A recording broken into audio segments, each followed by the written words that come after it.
Olá, iniciamos então aqui o quinto episódio da experiência em Israel, do curso de Arqueologia Bíblica.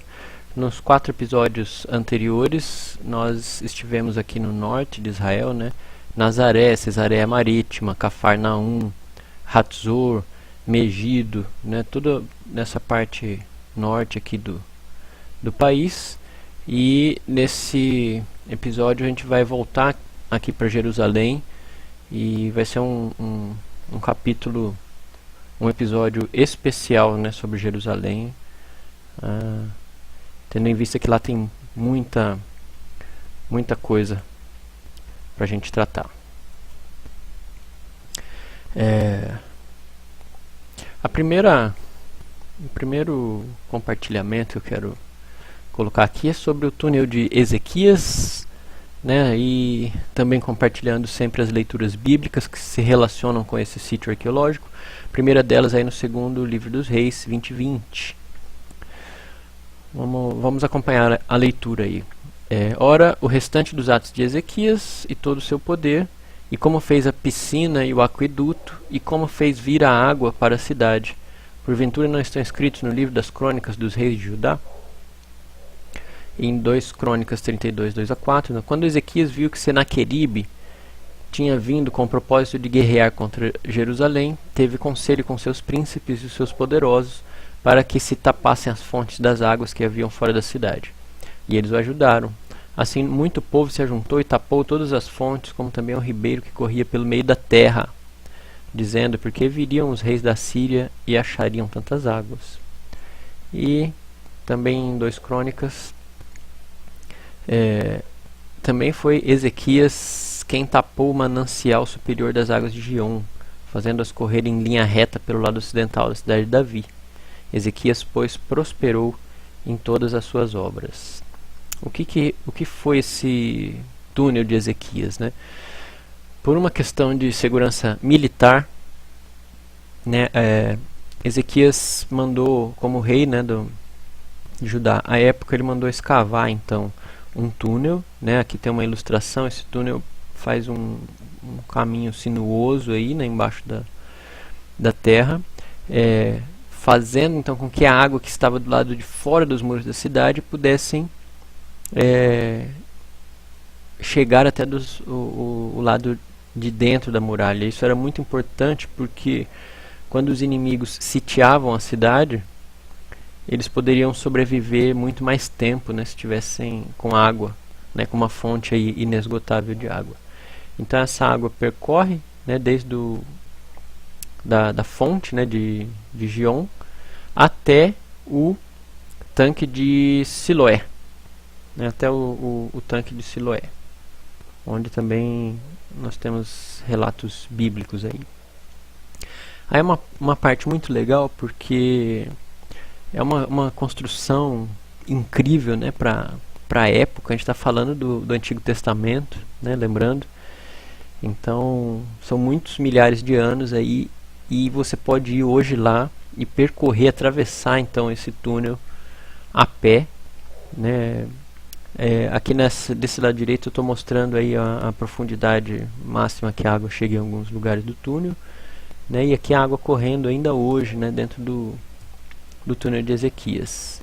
Mais algumas fotos, né, de outros lugares mostrando a sinuosidade. Então eles iam mudando a direção do túnel para atingir seu objetivo. Aí outra curiosidade também é que esse túnel começou a ser escavado nas 2 extremidades, né, também outra tecnologia incrível. E eles encontraram as 2 escavações aí no meio do caminho. Então por isso até que em alguns lugares eles foram mudando a direção, né, corrigindo o curso. E dentro do túnel então foi encontrada essa placa, né, essa tábua com a inscrição que está aqui ao lado. Vamos acompanhar também porque é bem interessante. E essa foi a maneira em que foi perfurado. Enquanto ainda havia machados, cada homem em direção ao seu companheiro, e quando ainda faltavam 3 côvados para a gente ter uma ideia, aqui, né, 66 centímetros, então algo em torno de 2 metros,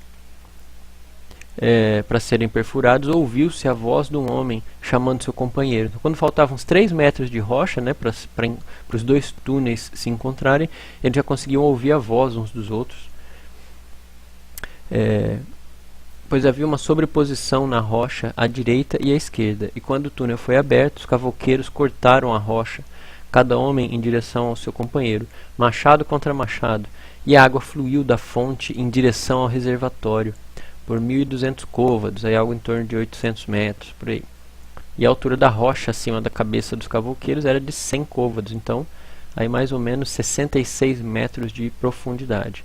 Então é possível visitar o túnel, essa tábua encontrada existe até hoje, e também é possível verificar nesse local do encontro dos 2 túneis essa diferença, uma pequena diferença aí de 5, 10 centímetros, né,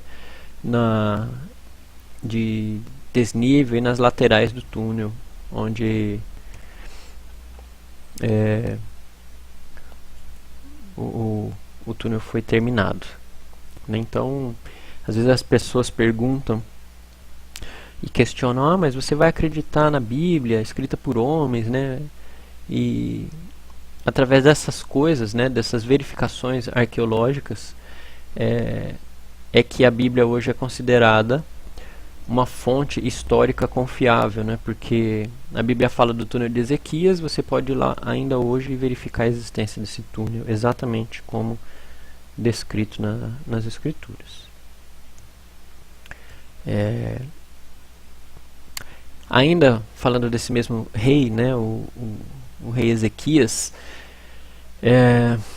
há pouco tempo, né, foi encontrado, então tem uma matéria no Domingo Espetacular, tem o endereço do link aqui, né, que foi encontrado esse selo, então, né, com a inscrição Ezequias, né, rei Ezequias, filho de Acás, selo de Ezequias, filho de Acás, que era exatamente o pai de Ezequias, conforme o relato bíblico também. O que é esse selo? Ele é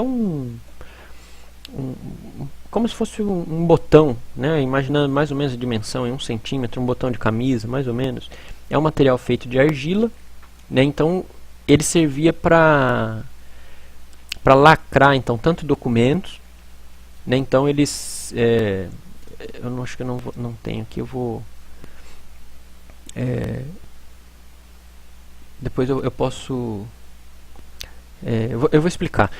Imagine um documento, né, uma folha, aí você enrola essa folha, faz um canudo, né, com ela, um tubinho, você enrola um barbante nela, amarra, e em cima do nó você coloca argila, e através do anel do rei, então, né, do sinete do rei, é gravado aí nesse selo, né, a insígnia ou a marca o selo do rei, de forma que isso passa a ser um documento, né, lacrado, ninguém pode abrir, exceto, né, sob autorização aí real. Esse selo foi encontrado há pouco tempo, né, numa escavação arqueológica, ao lado dos muros, então, do próximo do templo, né, em Jerusalém.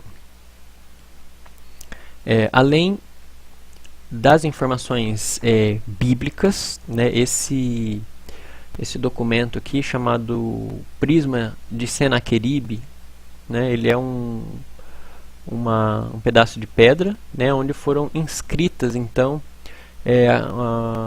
a campanha militar, né, do rei Senaqueribe quando atacou Judá, né. Então nesse selo está escrito: quanto ao rei Ezequias, o judeu, ele não se submeteu ao meu jugo. Eu levantei cerco sobre 46 de suas cidades fortificadas, fortalezas muradas sobre os incontáveis pequenos vilarejos na sua vizinhança. Conquistei-os e expulsei 200.000 dessas pessoas, jovens, velhos, homens, mulheres, cavalos, mulas, burros, camelos, incontáveis cabeças de gado, grandes e pequenas, e considerei-os como pilhagem. Fiz dele próprio prisioneiro em Jerusalém, sua residência real, como um pássaro na gaiola. Aqui também, aí já um relato na Bíblia, né? No 14º ano do reinado do rei Ezequias, Senaqueribe, rei da Síria, atacou todas as cidades fortificadas de Judá e as conquistou. né? Então, um documento extra-bíblico também reconhecido cientificamente como uma fonte confiável. Dando sequência, então, já vou mostrar mais algumas fotos, né? O tanque de Siloé. Vamos acompanhar 3 versículos aí da Bíblia que citam essa piscina, né, ou esse tanque de Siloé. Tendo dito isto, cuspiu na terra, e com a saliva fez lodo, e untou com lodo os olhos do cego, e disse-lhe: vai, lava-te no tanque de Siloé, que significa o enviado. Foi, pois, e lavou-se, e voltou vendo. Então a passagem onde Jesus Cristo curou um cego e mandou que ele lavasse os olhos no tanque de Siloé. Em Isaías, já no Velho Testamento, ainda no Velho Testamento, porquanto este povo desprezou as águas de Siloé que correm brandamente, e alegrou-se com Rezim e com o filho de Remalias. E Neemias. E a porta da fonte reparou a Salum, filho de Col-Hoze, líder do distrito de Mispá. Este a edificou, a cobriu, levantou as portas com as suas fechaduras e os seus ferrolhos, como também o muro do tanque de Hasselá, ao pé do jardim do rei, e até os degraus que descem da cidade de Davi. Então aqui, só para orientar geograficamente, né, aqui a muralha da área do templo, né, antiga, aqui o Muro das Lamentações, né, o monte do templo, e essa região aqui que está marcada em vermelho é a região onde então se reconhece como o Palácio de Davi ou a cidade de Davi, né? Então, e mais abaixo aqui, né, a gente tem o tanque de Siloé, né? Então, lembrando que o túnel atravessa, né, pelo subterrâneo até, né, o tanque de Siloé. Vou mostrar então algumas fotos aqui. Voltando aqui para a cidade de Davi, né, e o tanque de Siloé. Antes de mostrar as fotos, eu já vou comentar sobre a cidade de Davi. Vou voltar aqui, já vou comentar sobre a cidade de Davi, que aí eu mostro tudo de uma vez só. Nós sabemos, né, Salomão deixou tudo, ou melhor, Davi, né, comprou a Eira de Araúna, né, que era essa região aqui onde foi construído o templo depois. Mas ele, além da área onde foi construído o templo, né, por Salomão, Davi antes tinha construído, então, aqui bem próximo, que seria o seu palácio, onde ele morava, né? Então foram encontrados então as ruínas do palácio de Davi, né? Aqui tem uma maquete que fica na Universidade Hebraica, dá para ver um pouco melhor, né? Então a muralha lá do templo e a descida aqui onde se situa a cidade de Davi. Uma comparação, né, de uma ilustração antiga de como seria, né, o templo, e aqui uma foto mais atual, né, do vale. A cidade de Davi tem muitas passagens, né? Vou ler a primeira. E partiu Davi e todo Israel para Jerusalém, que é Jebus, porque ali estavam os jebuseus, habitantes da terra, e disseram os habitantes de Jebus a Davi: tu não entrarás aqui. Porém Davi ganhou a fortaleza de Sião, que é a cidade de Davi, né? Aí tem aqui, ó, e disse Araúna: por que vem o rei meu senhor ao seu servo? E disse Davi: para comprar de ti a eira, a fim de edificar nela um altar ao Senhor. E nós sabemos que Davi, então, através dos relatos bíblicos, aí, deixou tudo preparado para a construção do templo do Senhor, que seria realizada depois, então, por seu filho Salomão, que daria também nome ao templo, né? Depois ficando conhecido como o Templo de Salomão. Muito bem, aqui eu estou em cima, né, das ruínas, então, da cidade de Davi, né? Embaixo desse lugar que eu estou aqui pisando, né? Estão as ruínas, né? Aqui existem essas cavernas que foram escavadas como para uso como túmulo, né? Aí existe a hipótese que seriam túmulos mesmo para a família real, né? Para a família de Davi, né? Não há nenhuma confirmação arqueológica disso, mas pela proximidade com o Palácio de Davi, pela época da escavação, pelo tamanho, né? Tudo indica que sejam de fato para essa finalidade. E mais abaixo, né, aqui eu já estou dentro do tanque de Siloé, né? Então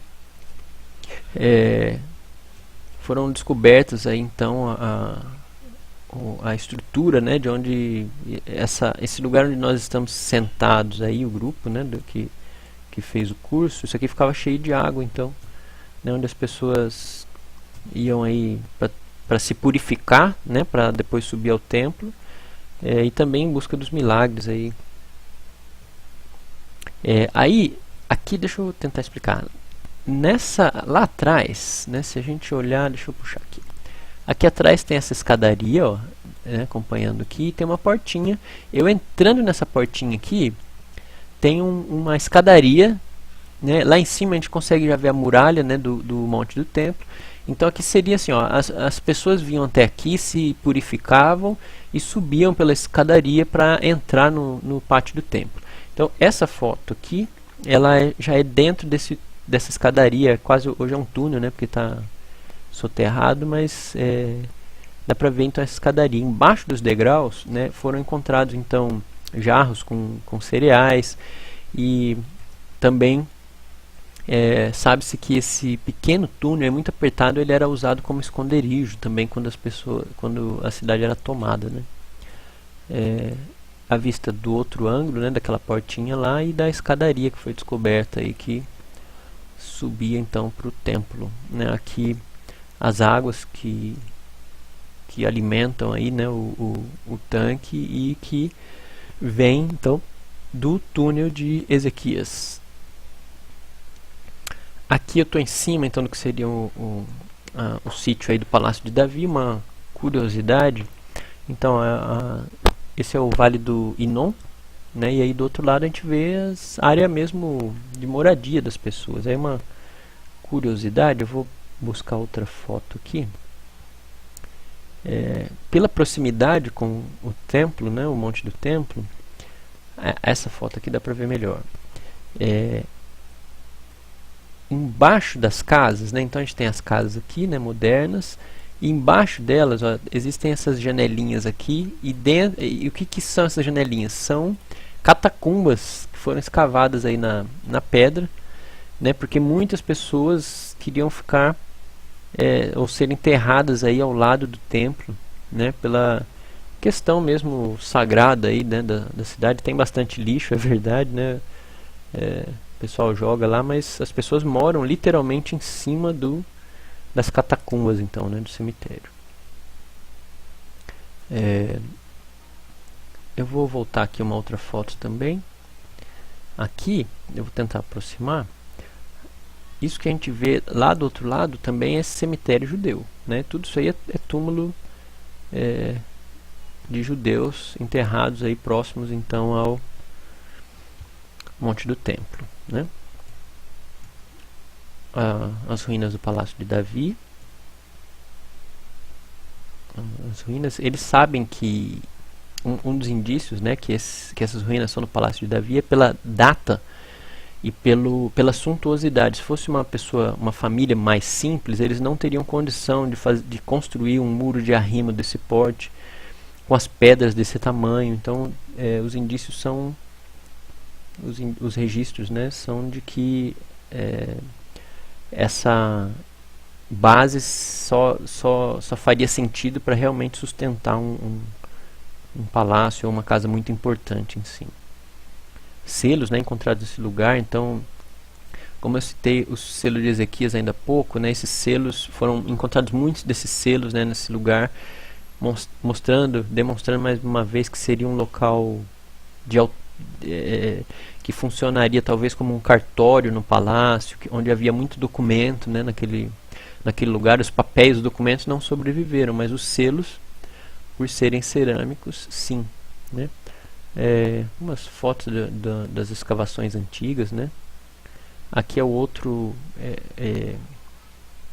o lugar onde a gente desce então para uma das entradas aí do túnel de Ezequias. Ó, aqui dá para ver também a água correndo.